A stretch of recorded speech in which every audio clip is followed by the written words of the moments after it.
잠깐만요. 지금 영상을 틀어놓고 다른 걸 하고 계셨다면 잠깐 손 멈추고 이 이야기 좀 들어주세요. 오늘 제가 드리는 이야기 끝까지 들어보시면 아마 마지막에 댓글창에 뭔가 쓰고 싶으실 거예요. 아니면 옆에 있는 사람 붙잡고 나 이런 일 있었어 하고 말하고 싶으실 수도 있고요. 그만큼 이 이야기는 많은 분들의 이야기입니다. 밤 11시 부산의 작은 아파트 거실 불은 꺼져 있고 촛불 두 자루만 흔들리고 있었습니다. 62세 이순애 씨의 손이 제사상 위에 음식을 올리고 있었습니다. 새하얀 쌀밥 한 그릇, 맑은 탕국, 나물 3가지, 명태전, 동태전, 배 한 접시, 사과 한 접시. 전날 밤부터 오늘 오전까지 꼬박 10시간을 준비한 상이었습니다. 무릎이 시큰했지만 꽉 참았습니다.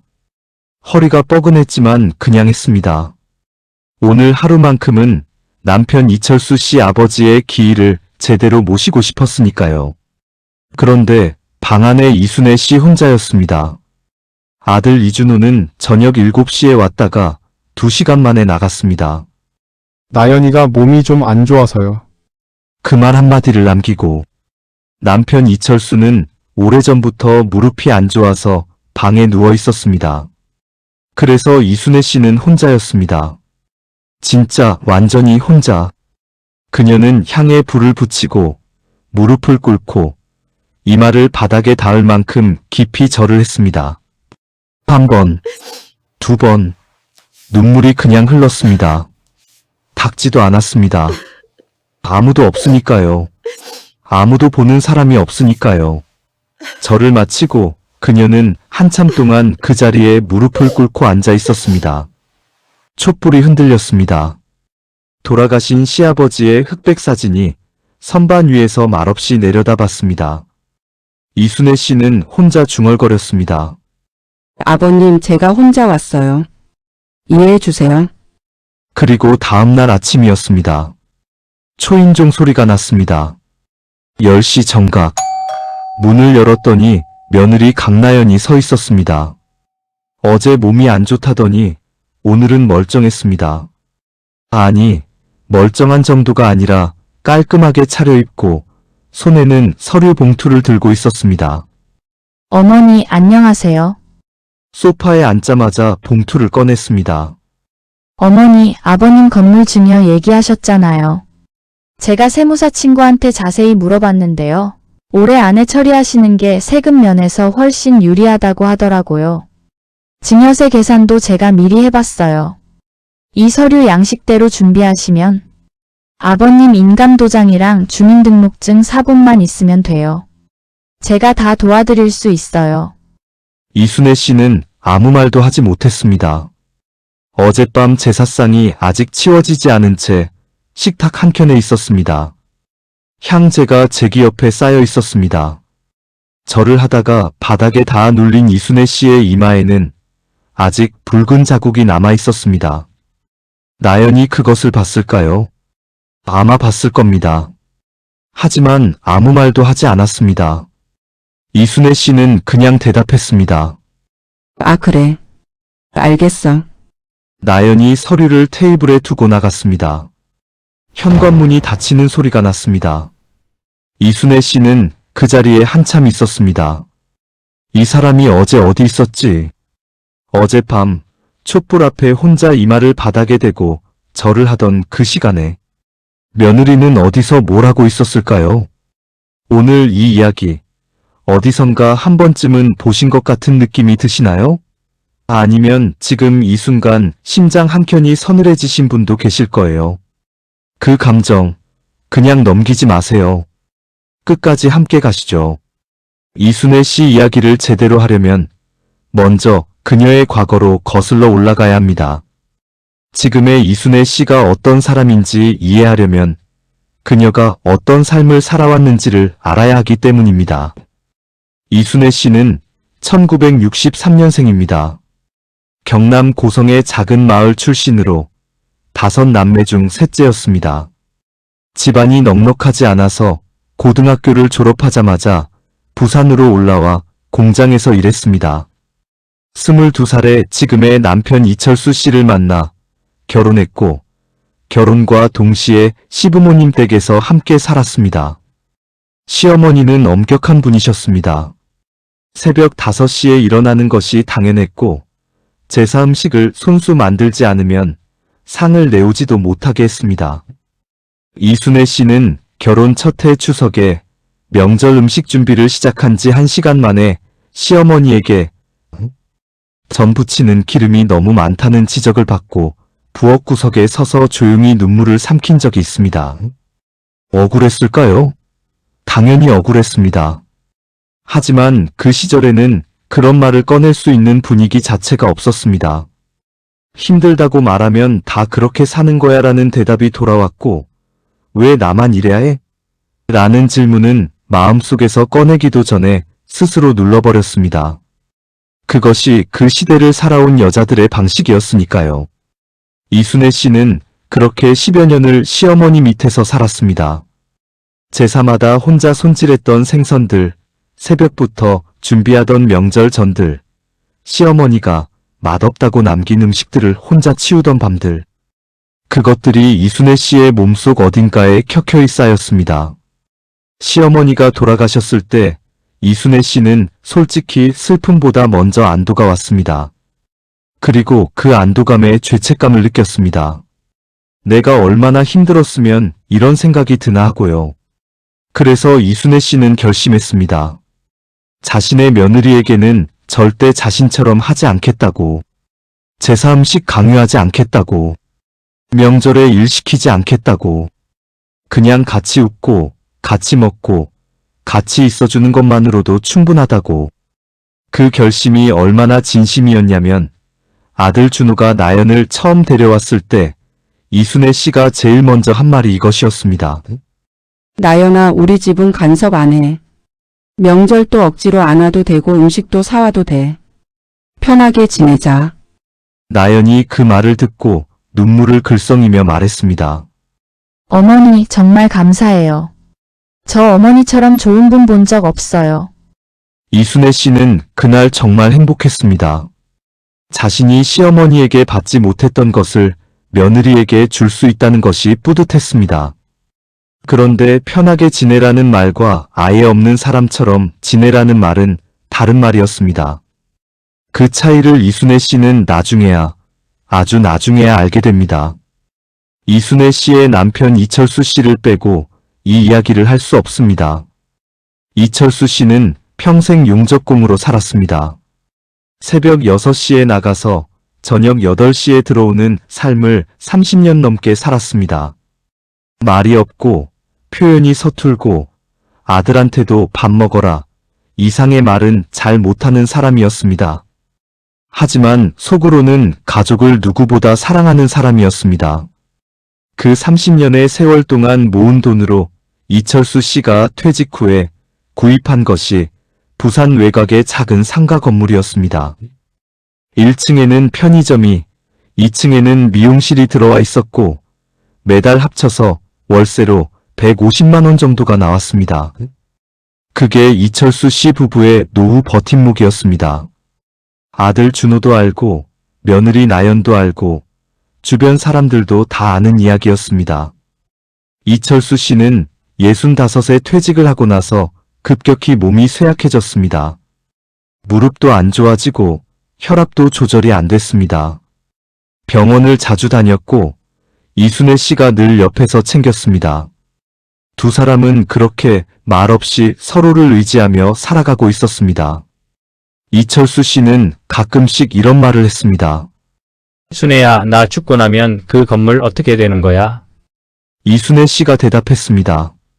왜 죽는 얘기를 해요? 건강하게 오래 살면 되지. 그래도 미리 생각해둬야지. 준호한테 넘길지 아니면. 이순애 씨는 그 말을 항상 나중에 얘기해요로 끊었습니다. 솔직히 재산 얘기 자체가 불편했습니다. 뭔가 자신들의 죽음을 미리 계획하는 것 같아서 기분이 이상했습니다.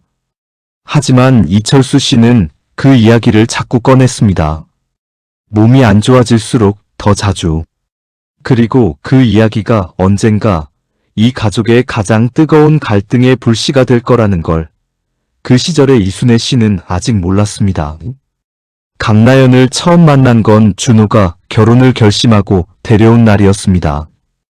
2019년 봄, 이순애 씨의 아파트 거실. 나연이 깍듯이 인사를 했습니다. 어머니 아버지 처음 뵙겠습니다.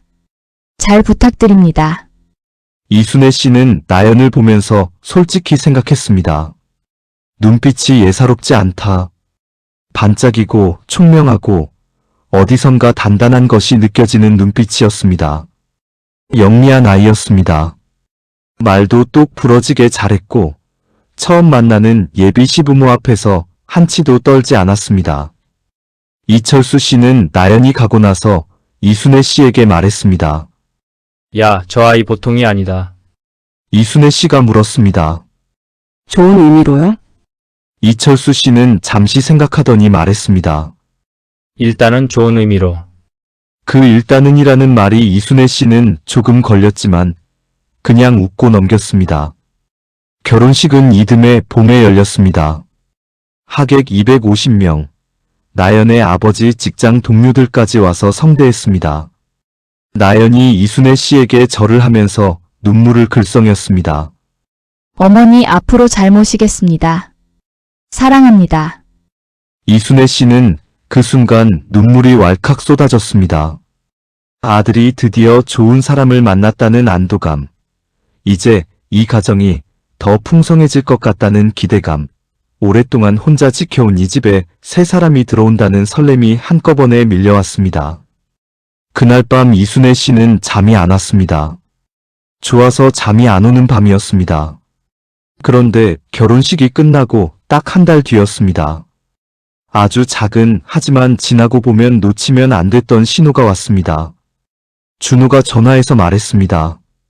엄마, 나연이가 저희 명의 아파트 알아보고 싶다는데 아버지 건물 쪽이 요즘 시세가 어떤지 알아? 거기 담보 잡히면 대출이 더 나온다고 하더라고.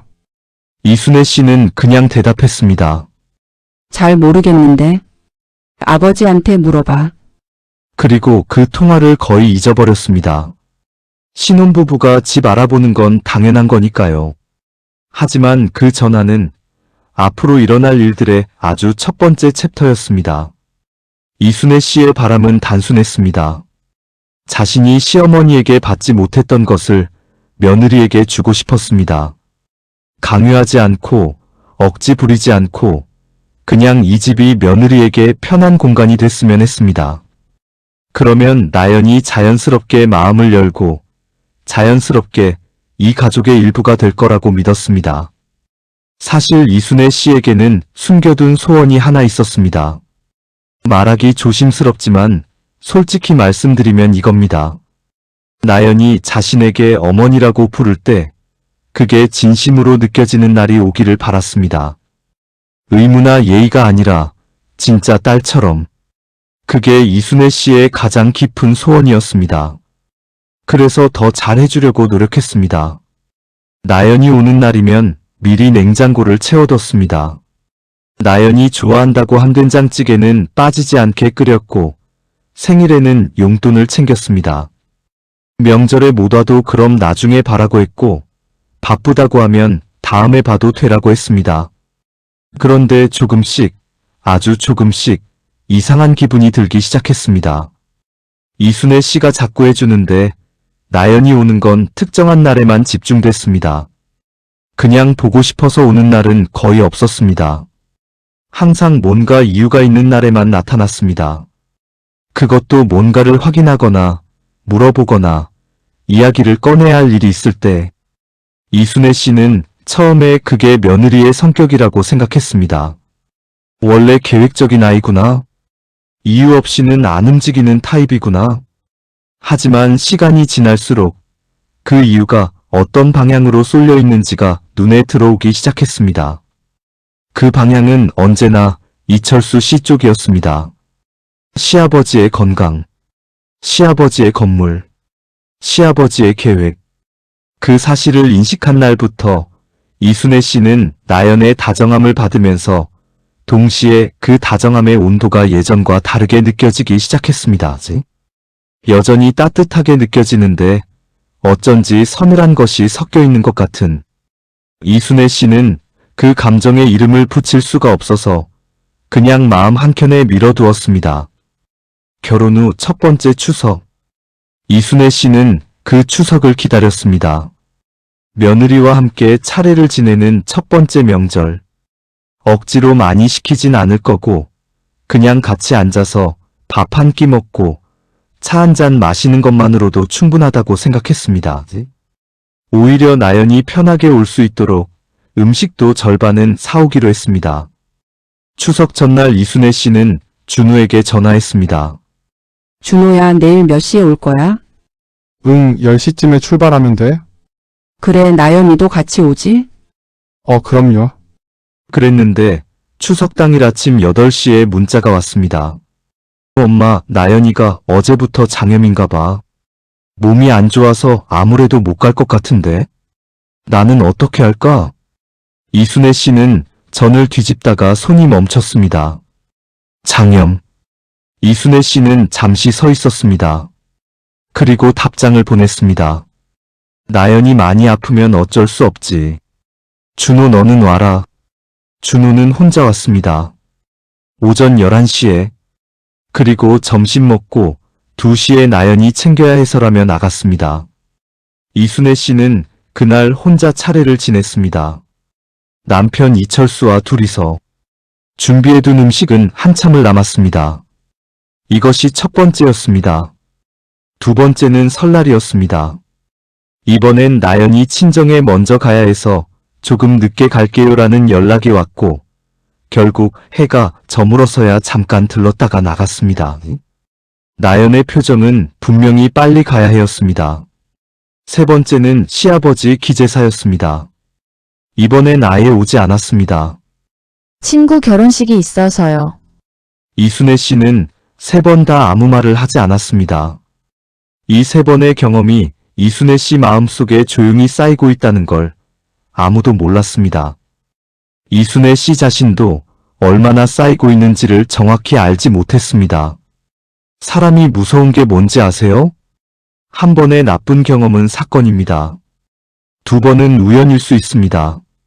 그런데 3번, 4번, 5번이 반복되면 그건 더 이상 우연이 아닙니다. 패턴입니다. 이순애 씨가 나연을 며느리로 맞이한 지 2년이 지나는 동안 이순애 씨 집에서 명절과 제사는 총 7번 있었습니다. 설날, 추석, 시조부 기제사, 시조모 기제사. 이 4가지가 매년 반복됐으니까요. 7번 중에 나연이 온 건 딱 2번이었습니다. 그것도 짧게 밥 한 끼 먹고 나가는 방식으로. 나머지 5번은 각기 다른 이유가 있었습니다. 첫 번째 장염. 2번째 친정에 먼저 다녀와야 해서 늦어짐. 3번째 친구 결혼식. 4번째 회사 야근 명절 전날부터 갑자기 급한 프로젝트가 생겼다는 연락이 왔습니다. 5번째 나연의 외할머니가 편찮으시다는 이유. 이순애 씨는 매번 그래, 어쩔 수 없지라고 했습니다. 그런데 한 가지 이상한 점이 있었습니다. 나연이 아프거나 바빠서 못 온다고 했던 날들 중에 그녀의 SNS에는 사진이 올라와 있었습니다. 친구들과 카페에서 찍은 사진, 남편 준호와 드라이브 간 사진, 쇼핑몰에서 찍은 쇼핑 사진. 이순애 씨는 나연의 SNS를 팔로우하지 않았습니다. 하지만 준우의 계정에 태그된 사진들은 가끔 보였습니다. 그리고 그 사진 중 몇 장은 이순애 씨가 혼자 제사상을 차리던 그 시간대와 일치했습니다. 이순애 씨는 그 사진들을 보면서 오래 생각했습니다. 나연이 거짓말을 한 건지, 아니면 몸이 안 좋다가 갑자기 좋아진 건지, 아니면 처음부터 올 마음이 없어서 이유를 만든 건지. 그게 어느 쪽이든 결과는 같았습니다. 이순애 씨는 명절마다 제삿날마다 혼자였습니다. 그리고 그 혼자라는 감각이 시간이 지날수록 단순한 외로움을 넘어서 다른 감정으로 진화하기 시작했습니다. 그것은 서운함이고 의문이었습니다. 이 사람은 왜 오지 않는 걸까? 진짜 이유가 뭘까? 이순애 씨가 진짜로 의심을 품기 시작한 건 결혼 2년차 추석이었습니다. 그날은 나연이 요즘 몸이 자주 안 좋아서 장거리 이동이 무리래요라는 이유로 오지 않았습니다. 준호 혼자 왔다가 점심 먹고 나갔습니다. 그날 저녁 이순애 씨의 친구 박옥순 씨가 전화를 했습니다. 순애야, 오늘 나연이 안 왔어? 응, 몸이 안 좋다고. 잠시 침묵이 흘렀습니다. 옥순 씨가 말했습니다. 순애야, 있잖아. 나 오늘 시내에서 준호랑 나연이 봤거든. 오후 3시쯤에 백화점 식품관에서 둘이 엄청 많이 사들고 나오더라. 이순애 씨는 잠시 아무 말도 못했습니다. 아, 그래? 응, 그래서 혹시 뭔가 있나 싶어서 내가 괜한 말 한 거면 미안해. 아니야, 말해줘서 고마워. 전화를 끊고 이순애 씨는 오래 앉아 있었습니다. 이미 밤이 깊었고 이철수는 자고 있었고 정리된 제사상 자리만 덩그러니 비어 있었습니다. 그날 밤 이순애 씨는 처음으로 준호의 SNS를 들어가 봤습니다. 거기서 발견한 건 사진 하나였습니다.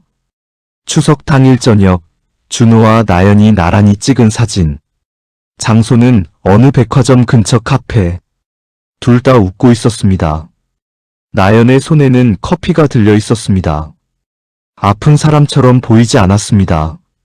이순애 씨는 그 사진을 내려다보면서 딱 한 가지 생각만 했습니다. 아프다고 했는데? 이순애 씨는 그날 처음으로 나연에 대한 의심을 마음속 서랍에 넣었습니다. 하지만 뭔가를 결론 내리거나 아들에게 따지거나 하지 않았습니다. 아직은 더 지켜봐야 한다고 생각했으니까요. 그런데 지켜볼수록 이순애 씨는 점점 더 불편한 패턴을 발견하게 됩니다. 나연이 결코 빠지지 않는 날이 있었습니다. 이철수 씨의 건강 이야기가 나오는 날, 건물 세입자 얘기가 나오는 날, 재산과 관련된 어떤 단어라도 오가는 날. 그런 날에 나연은 반드시 나타났습니다. 반드시 다정했습니다. 그리고 반드시 정보를 가져갔습니다. 이순애 씨는 그 패턴을 인식하고 나서부터 나연이 오는 날이 반갑지 않기 시작했습니다. 오히려 왜 왔는지가 먼저 궁금해졌습니다. 강나연이라는 사람을 나쁜 사람이라고 단정하고 싶지 않습니다. 오늘 이 이야기를 들으시면서 이 며느리 진짜 나쁜 사람이다라고 분노하실 수도 있고 반대로 며느리 입장도 이해된다라고 생각하실 수도 있습니다. 둘 다 맞습니다. 사람은 단순하지 않으니까요. 나연은 실제로 꽤 복잡한 사람이었습니다. 그녀는 마케팅 회사에서 일하는 직장인이었고 커리어에 대한 욕심이 뚜렷했습니다. 연차가 쌓이면서 점점 팀 내에서 입지를 키워가고 있었고 주말에 일이 들어오는 것도 마다하지 않았습니다. 그런 나연의 입장에서 명절마다 시댁에 가서 종일 부엌에 있거나 제사상 앞에 앉아 있어야 한다는 것은 진짜로 피하고 싶은 일이었을 겁니다. 그건 이해할 수 있습니다. 요즘 세대에서 제사 문화가 맞지 않는다는 말은 어디서나 들을 수 있는 말이 됐습니다. 나연만의 특이한 생각이 아닙니다. 많은 젊은 세대들이 공유하는 시각이고 어느 정도는 시대적인 변화이기도 합니다. 하지만 문제는 거기서 끝나지 않았습니다. 나연이 단순히 제사 문화가 불편하다는 이유에서만 움직이는 사람이었다면 이순애 씨가 이렇게까지 힘들지 않았을 겁니다. 나연의 이중성은 선명했습니다. 제사와 명절엔 현대인의 합리적인 거부를 주장하면서 재산과 증여 앞에서는 전통 가족 중심의 논리를 그대로 활용했습니다. 당연히 장남 며느리인 우리가 챙겨야 하지 않겠냐는 식으로 의무는 거부하고 권리는 챙기는 방식. 이 이중성이 이순애 씨를 가장 힘들게 한 것이었습니다. 이순애 씨가 한 번은 친구 옥순 씨에게 이런 말을 했습니다. 옥순아, 나연이가 제사 싫다는 건 이해해. 근데 나는 어딘가 모르게 이상해. 제사 때는 현대적이라서 못 온다는 사람이 시아버지 건물 얘기 나오면 왜 그렇게 빠르게 반응하지? 옥순 씨는 아무 말도 못했습니다. 이순애 씨도 그 물음에 대한 답을 스스로 갖고 있었습니다. 하지만 그 답을 소리내어 말하는 건 아직 할 수 없었습니다. 이 이야기에서 자주 잊혀지는 사람이 있습니다. 바로 이철수 씨입니다. 이철수 씨는 말이 없는 사람이었습니다. 하지만 보는 눈은 있었습니다. 그는 많은 것을 보았고 많은 것을 느꼈습니다. 다만 그것을 입 밖으로 꺼내지 않았을 뿐입니다. 결혼 초기부터 이철수 씨는 나연에게 묘한 감정을 가졌습니다. 싫지는 않았습니다. 영리하고 단정하고 아들을 사랑하는 것도 분명했습니다.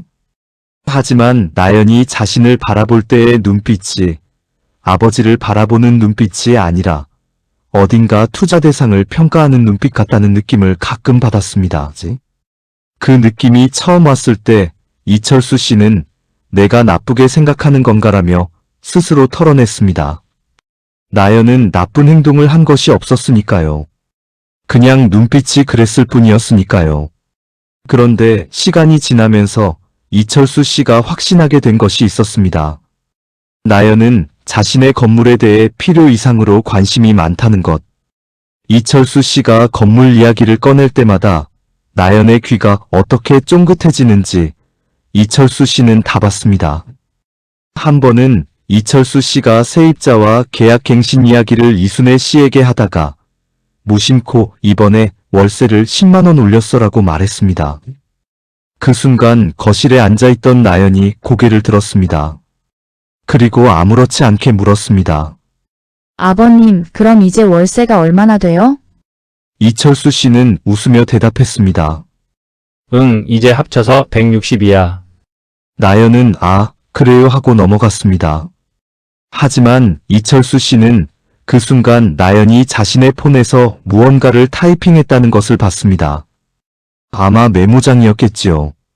이철수 씨는 그날 이순애 씨에게 조용히 말했습니다. 순애야, 나연이. 건물 얘기에 관심이 너무 많지 않아? 이순애 씨는 그 말을 들은 척 못 들은 척 했습니다. 그냥 관심 있는 거겠지 뭐. 하지만 이철수 씨의 말은 이순애 씨의 머릿속에 남았습니다. 오래도록. 이철수 씨는 그 이후로 자신의 건물에 관한 이야기를 나연 앞에서는 일부러 꺼내지 않았습니다. 작은 자기 방어였습니다. 그리고 그 자기 방어가 필요하다는 사실 자체가 이미 뭔가 잘못되고 있다는 신호였습니다. 이순애 씨에게는 동서가 하나 있었습니다. 이철수 씨의 남동생 이철민 씨의 아내 유정애 씨입니다. 유정애 씨는 전혀 다른 스타일의 며느리였습니다. 결혼한 지 15년이 넘은 유정애 씨는 명절마다 꼭 시댁에 왔습니다. 음식도 함께 했고 제사 때는 절도했으며 시어머니가 아프셨을 때 병원에 같이 다녔습니다. 구시대적이라고 느끼지 않았을까요? 글쎄요. 유정애 씨는 단 한 번도 그런 불만을 드러내지 않았습니다. 그렇다고 유정애 씨가 무조건적으로 희생하는 사람이었냐면 그것도 아니었습니다. 그녀도 직장을 다녔고 자기 생활이 있었습니다. 다만 함께 한다는 것과 억지로 한다는 것을 구분해서 진심으로 함께 했습니다. 이순애 씨는 명절이 끝나고 나서 가끔 유정애 씨와 전화를 했습니다. 형님, 오늘 제삿날이었는데 나연이가 또 못 왔어요. 유정애 씨는 조심스럽게 말했습니다. 형님, 그게 자꾸 반복되면 속상하시겠다. 정희야, 나는 강요하지 않거든. 진짜로 와라는 말 한 번도 안 했어. 그냥 오고 싶으면 오면 된다고. 근데 한 번도 자기가 오고 싶어서 온 적이 없어. 항상 뭔가 이유가 있을 때만 오더라고. 유정애 씨는 한참 침묵했습니다. 형님, 제가 나연 씨 본 적 있는데요. 엄청 영리한 분이에요. 근데 그게 이쪽을 향한 게 아니더라고요. 그 말이 이순애 씨 가슴에 꽂혔습니다. 이쪽을 향한 게 아니더라고요. 그게 뭔 말인지 이순애 씨는 정확히 알았습니다. 유정혜 씨와 통화를 마치고 이순애 씨는 한참 창밖을 바라봤습니다. 자신이 원래 가졌던 기대, 며느리와 진심으로 통하는 날이 올 거라는 그 기대가 지금 어떤 상태인지 스스로 느껴졌습니다. 줄어들고 있었습니다. 서서히 조용히. 이철수 씨의 건강이 나빠지기 시작한 것은 결혼 3년차 여름이었습니다.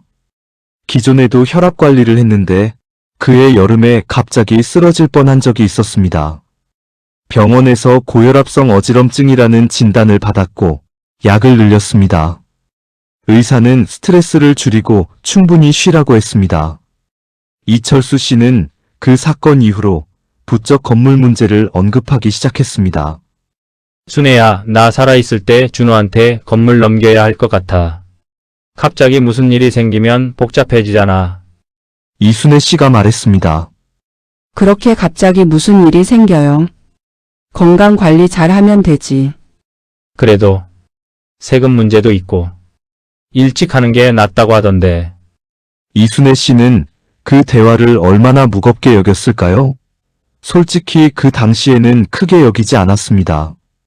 남편이 건강 걱정에 민감해진 것이고 나중에 천천히 생각해도 된다고 생각했습니다. 그런데 그 대화가 끝나고 정확히 사흘 뒤였습니다. 나연에게서 전화가 왔습니다. 어머니, 안녕하세요. 아버님 요즘 건강이 어떠세요? 쓰러지실 뻔했다고 들었어요. 이순애 씨는 잠시 멈칫했습니다. 아들한테 들었겠지요. 좀 나아지셨어. 다행이에요. 어머니, 그런데요. 저도 걱정이 돼서요. 아버님이 건물 증여 생각하신다고 하셨잖아요. 저 마케팅 일을 하다 보니까 세무사나 법무사 쪽 아는 분들이 좀 있거든요. 제가 먼저 알아봐 드릴까요? 미리 준비해두면 아버님도 마음이 편하실 것 같아서요. 이순애 씨는 이 전화를 받으면서 이상한 감정이 들었습니다. 이 아이가 증여 이야기를 어떻게 알고 있지? 우리가 그 얘기한 지 사흘밖에 안 됐는데. 준우가 말했겠지요. 남편이 아내한테 말하는 건 자연스러운 일입니다. 하지만 그렇게 빠른 속도로 세무사 연결까지 나온다는 것. 이미 어느 정도 준비를 해뒀다는 것. 이순애 씨는 그냥 짧게 말했습니다. 응, 고마워. 나중에 얘기해. 전화를 끊고 한참 생각했습니다. 명절에는 한 번도 자발적으로 오지 않은 며느리가 시아버지가 쓰러질 뻔했다는 소식은 사흘 만에 세무사 연결로 이어졌습니다. 이순애 씨는 그날 처음으로 소름이 돋았습니다. 오프닝에서 말씀드렸던 그날 밤으로 돌아옵니다. 이철수 씨 아버지의 기재사. 이순애 씨는 이번 기재사만큼은 나연이 함께 했으면 했습니다. 딱히 많은 것을 원하지 않았습니다. 그냥 옆에 앉아서 절 한 번만 같이 해줘도 충분했습니다. 남편 이철수 씨가 요즘 부쩍 몸이 안 좋고 자꾸 죽음 이야기를 꺼내는 상황에서 이 기재사가 이철수 씨에게 특히 의미 있는 날이라는 것을 이순애 씨는 알고 있었습니다. 기재사 3일 전에 이순애 씨는 준우에게 전화했습니다. 준호야, 이번 제삿날은 나연이도 같이 왔으면 해. 아버지도 요즘 몸이 안 좋으시고 할아버지 기재사잖아. 알겠어요, 엄마. 나연이한테 말할게요. 이틀 뒤 준우에게서 답이 왔습니다. 엄마, 나연이가 그날 팀 회식이 잡혔다고 하는데 일찍 끝나면 와볼게요. 이순애 씨는 이미 무언가를 알았습니다. 일찍 끝나면 와볼게요. 그 말은 안 온다는 말이었습니다. 그리고 기재사 당일 준우는 저녁 7시에 혼자 왔습니다. 나연은 없었습니다. 준우는 1시간 반을 있다가 나연이가 회식 끝난 것 같아서 데리러 가야 해서요라고 하며 나갔습니다. 밤 10시 이철수 씨는 무릎이 아파 방에 누워 있었습니다. 이순애 씨는 혼자 제사상 앞에 앉았습니다. 촛불을 켰습니다. 향에 불을 붙였습니다. 그리고 절을 했습니다. 한 번 절을 하고 일어나다가 갑자기 무릎이 꺾이면서 그대로 주저앉았습니다. 무릎이 아파서가 아니었습니다. 그냥 힘이 빠졌습니다. 몸의 힘이 아니라 마음의 힘이. 이순애 씨는 그 자리에서 한참 울었습니다. 소리도 내지 않고 그냥 눈물이 흘렀습니다. 촛불이 흔들렸습니다. 이철수 씨 아버지의 사진이 내려다봤습니다. 아버님 저예요. 오늘도 혼자예요. 다음 날 아침 10시 초인종이 울렸습니다. 이순애 씨는 어젯밤을 거의 뜬 눈으로 보냈습니다. 제사상을 치우다가 멍하니 앉았다가 새벽에 눈을 붙였다가 다시 깼습니다. 눈이 부어 있었고 몸이 무거웠습니다. 문을 열었더니 강나연이었습니다.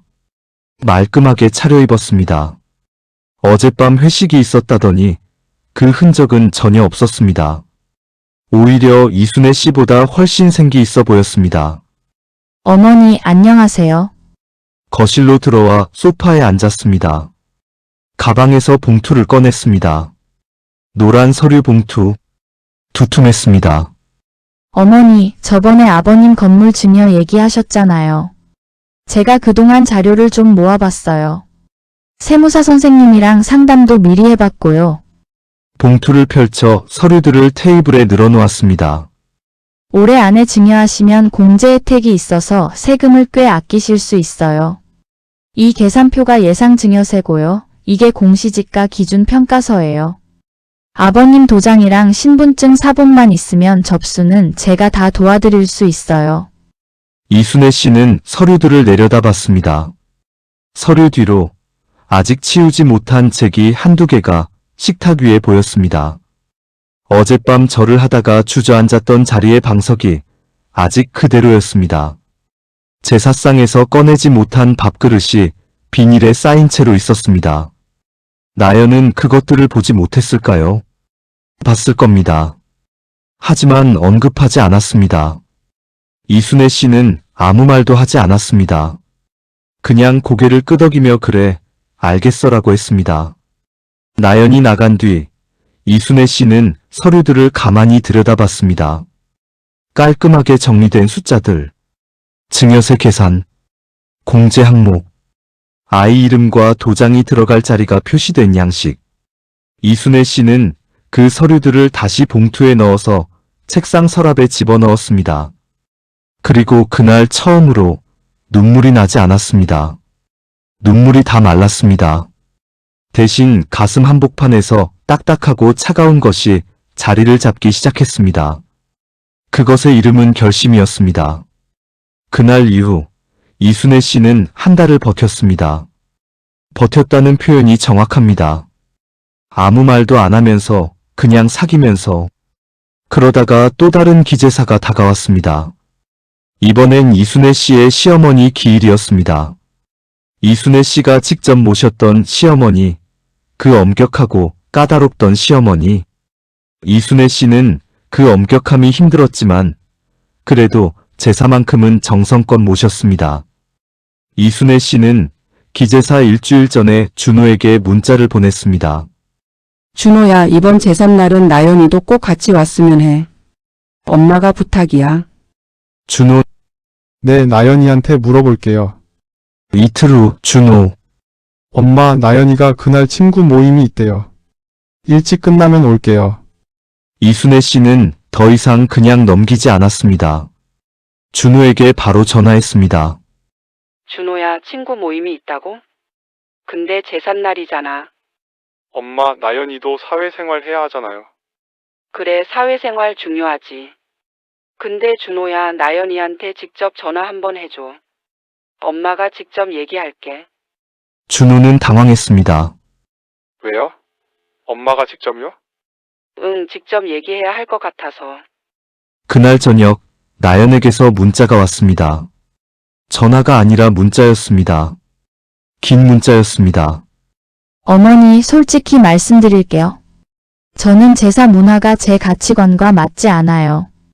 현대사회에서 이런 형식적인 의식을 반드시 지켜야 한다고 생각하지 않고 저희 부모님도 이런 것을 안 하거든요. 어머니의 마음은 이해하지만 억지로 오는 것이 오히려 예의 없는 것 같아서요.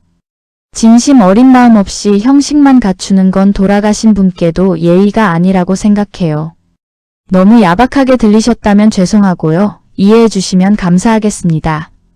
이순애 씨는 그 문자를 한 번, 두 번, 세 번 읽었습니다.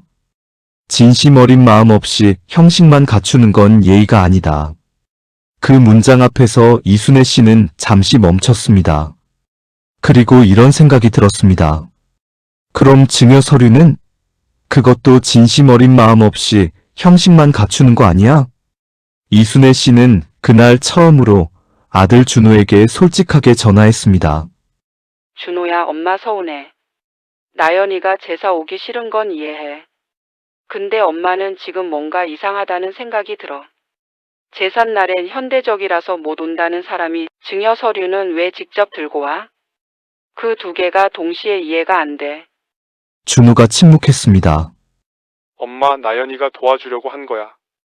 도움? 도움이 필요한 건 제사상 차릴 때야. 서류 정리할 때가 아니라.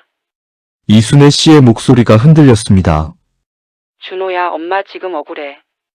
억울한 감정이 드는 게 맞는 건지 모르겠는데 느껴지는 건 어쩔 수 없어. 준호는 한참 아무 말도 하지 않았습니다. 이순애 씨는 전화를 끊고 나서 처음으로 이 감정에 이름을 붙였습니다. 배신감. 제사를 거부당하는 것에서 생기는 배신감이 아니었습니다.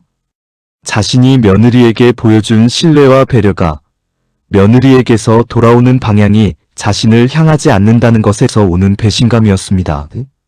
이순애 씨는 그날 처음으로 이 상황이 그냥 세대 차이나 문화 차이가 아닐 수도 있다는 생각을 했습니다. 준호는 그로부터 일주일 뒤에 혼자 시댁에 왔습니다. 평일 저녁이었습니다. 나연은 없었습니다. 이순애 씨가 문을 열었을 때 준호의 얼굴을 봤습니다. 눈밑이 퀭하고 표정이 뭔가 결심한 것 같으면서도 무거운 얼굴이었습니다. 엄마, 응, 들어와. 둘이 마주 앉았습니다. 이순애 씨가 보리차를 내왔습니다. 준호가 먼저 말을 꺼냈습니다. 엄마, 저번에 나연이한테 왜 그랬어? 나연이 엄청 상처받았어. 이순애 씨는 잠시 준호를 바라봤습니다. 내가 나연이한테 뭘 그랬는데? 엄마가 나한테 한 말 있잖아. 증여 서류 들고 온 것 얘기. 그게 나연이한테 전달되면서 엄마가 나 유산 때문에 제사 안 온다고 의심한다는 식으로 된 거야.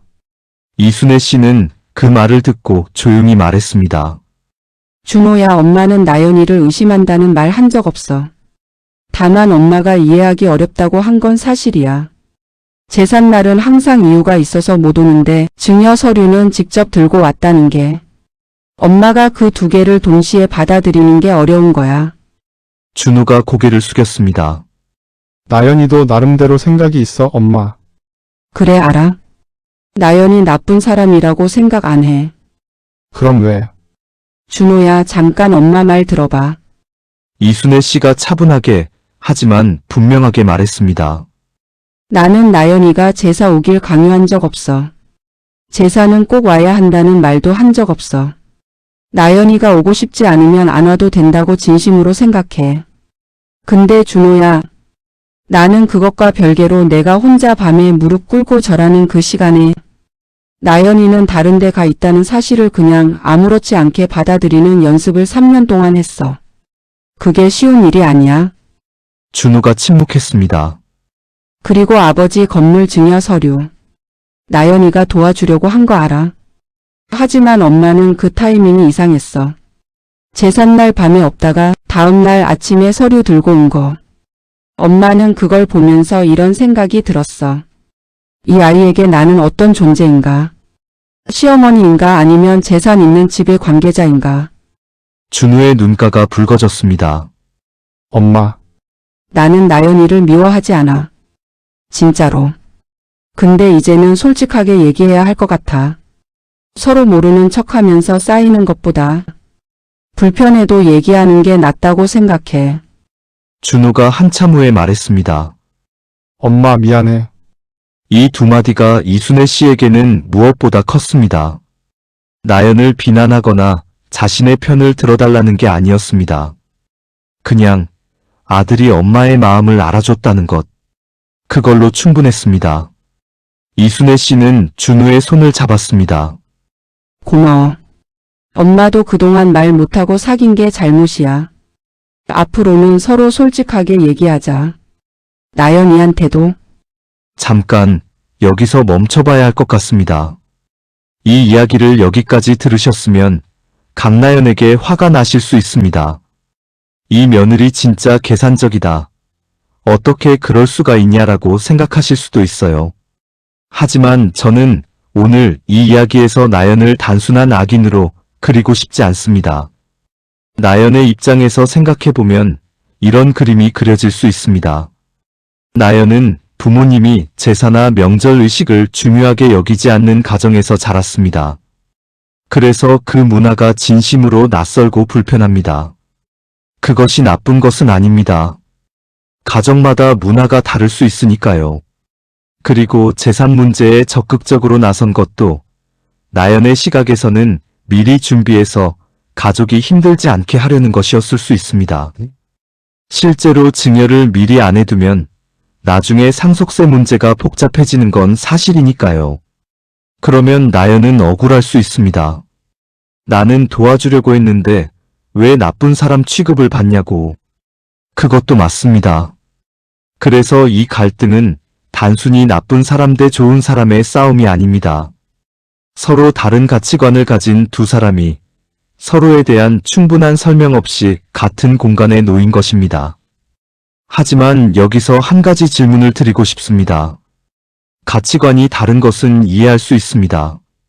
하지만 그 가치관의 차이가 한쪽에는 계속 의무를 요구하고 한쪽에는 계속 권리를 허용하는 방식으로 작동된다면 그것은 단순한 가치관 차이일까요?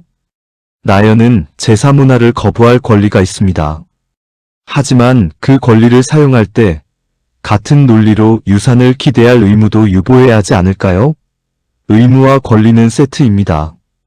편한 것만 취하고 불편한 것은 가치관으로 포장하는 것은 그것이 아무리 영리한 방식이라 해도 결국 같이 사는 가족에게 상처를 줍니다. 나연이 나쁜 사람이냐고요? 아마 그냥 자신의 이익에 충실한 사람이었을 겁니다.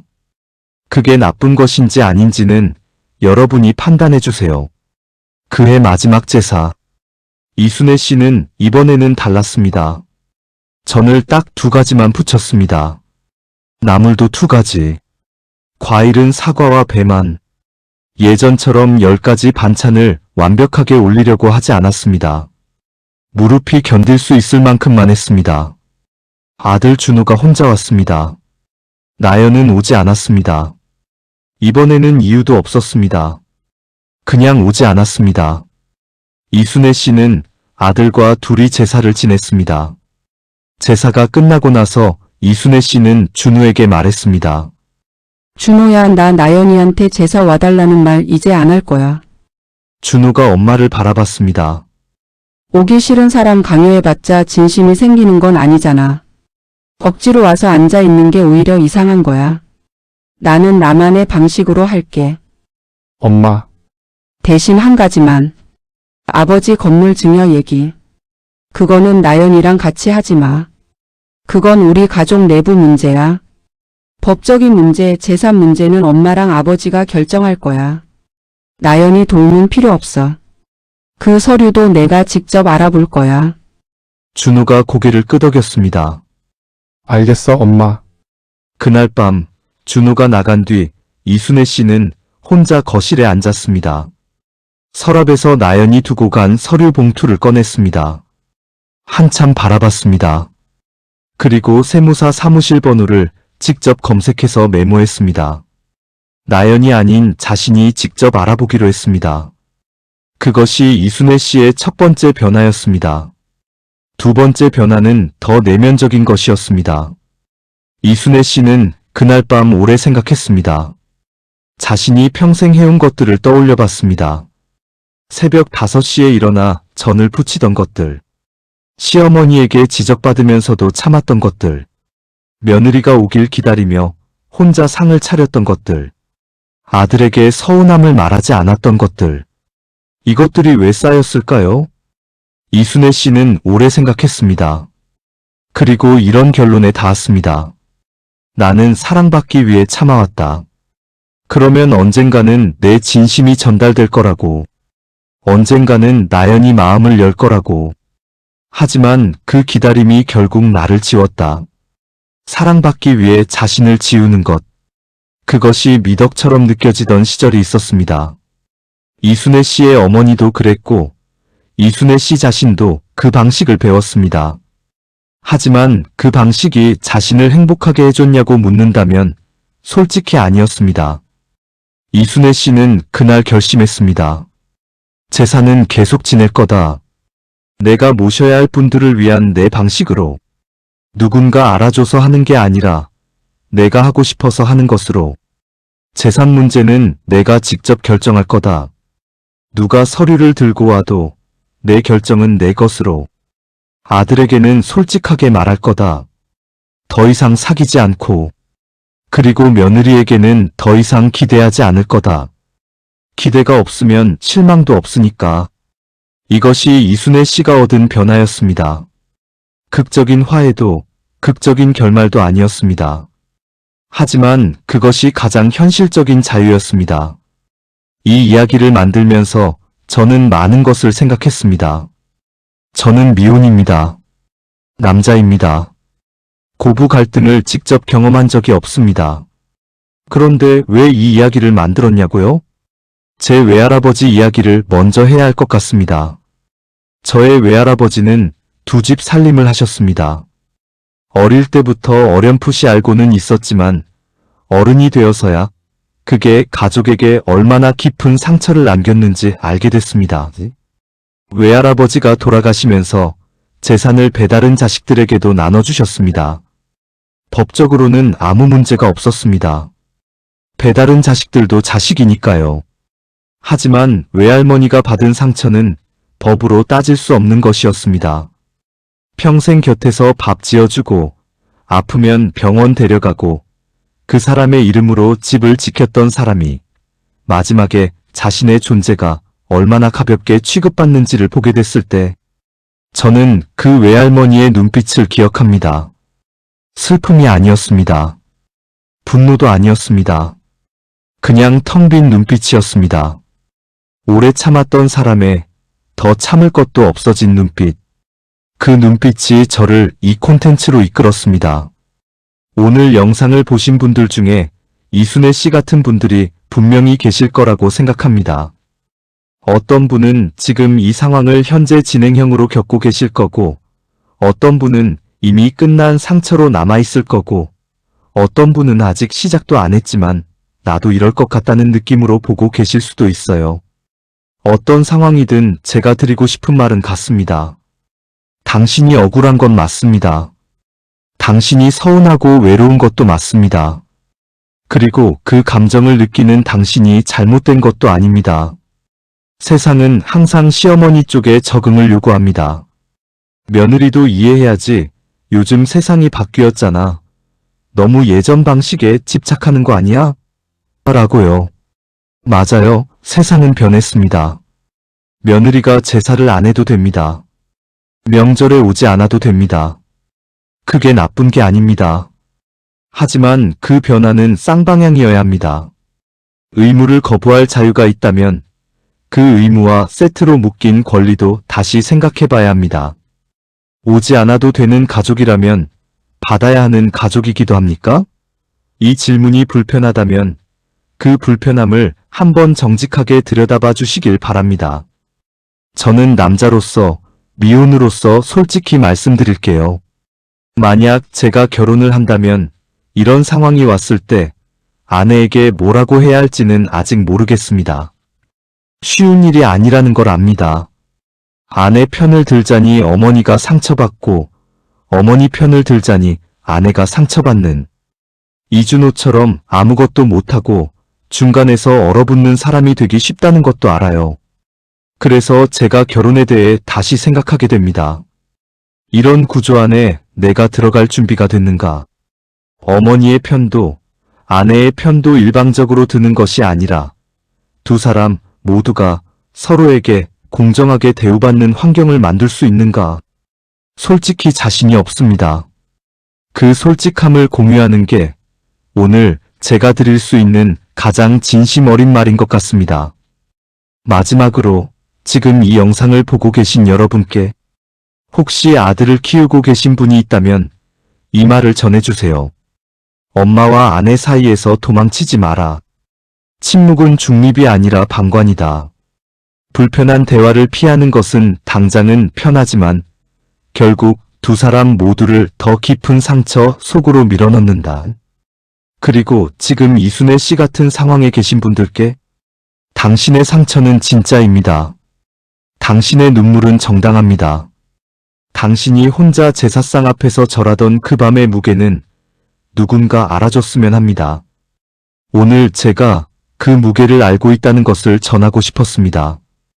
이순애 씨 이야기는 해피엔딩이 아닙니다. 갈등이 완전히 해소된 것도 아니고 나연이 마음을 바꾼 것도 아닙니다. 그냥 이순애 씨가 더 이상 자신을 잃지 않기로 결심한 이야기입니다. 그것이 어쩌면 우리가 현실에서 얻을 수 있는 가장 진실한 결말일지도 모릅니다.